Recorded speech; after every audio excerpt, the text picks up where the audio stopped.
Today, we're diving into a really significant document, Executive Order 1425-3.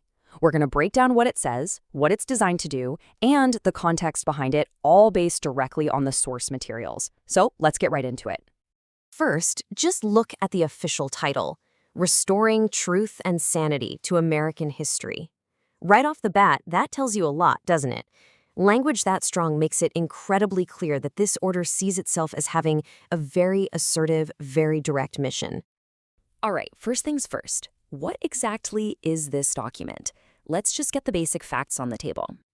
So here's the rundown. We're looking at Executive Order 14253. It was signed by President Donald Trump at the very end of March 2025 and then published just a few days later in early April.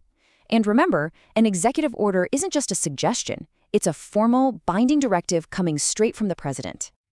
Okay, so that's the what. But what about the why? I mean, what problem is this order actually trying to solve, at least according to the document itself? Well, right at the very top, the order defines its purpose by identifying what it sees as a major problem. It claims there's a concerted and widespread effort to rewrite American history. The text says this effort is replacing what it calls objective facts with a narrative that's distorted and driven by ideology. And he argues this isn't just some abstract debate happening in classrooms.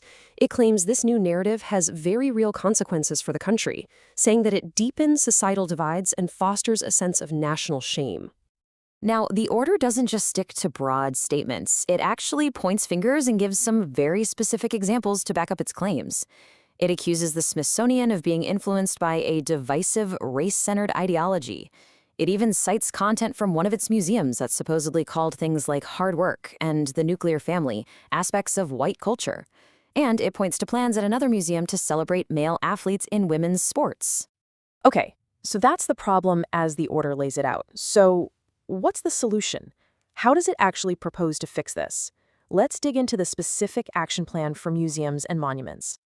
The first major target is the Smithsonian Institution. The order essentially ties future funding to compliance, saying money can be prohibited for any exhibits that degrade shared American values. It also has a specific directive for the American Women's History Museum and tasks the vice president, through the Board of Regents, with removing improper ideology. On top of that, it seeks to appoint new board members who are committed to the order's new policy. Next up, the order turns to the Department of the Interior, and it gives them a very clear three-step mandate for monuments on federal land. Step 1 is to determine which monuments have been removed or changed since the start of 2020. Step 2 is to reinstate them, to actually take action to put them back. And Step 3 is to ensure that these public sites no longer inappropriately disparage Americans. Now, to really understand an order like this, you kind of have to zoom out a little. The source material gives us some important background that really helps put this whole action into a much wider context. You know, this order didn't just appear out of nowhere. According to the sources, it's actually one piece of a much larger pattern. It fits into a broader focus on cultural organizations that are alleged to have been influenced by what's described as a woke and race-centered ideology. And to really get why there's such a heavy focus on reinstating monuments, you have to look at this number. Over 160 Confederate monuments and memorials have been taken down from public spaces.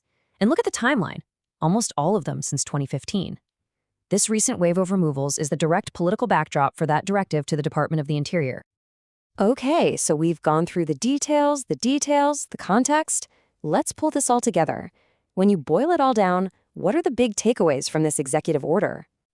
In a nutshell, what this order does is create a top-down strategy to control the historical story being told by key federal institutions. It does this by directly targeting the Smithsonian and the Interior Department. It uses a pretty powerful tool to make it happen, money, by tying funding to ideology.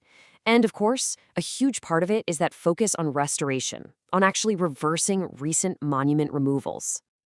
And in the end, the vision stated in the order is crystal clear.